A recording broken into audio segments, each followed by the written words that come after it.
बच्चों, आज हम हर्फ डाल सीखने जा रहे हैं। देखो, मैं डाकिया हूँ और मेरे साथ डाल का हर्फ आता है।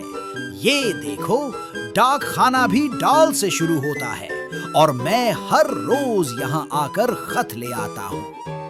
अब हम हर्फ डाल की नज्म सुनते हैं।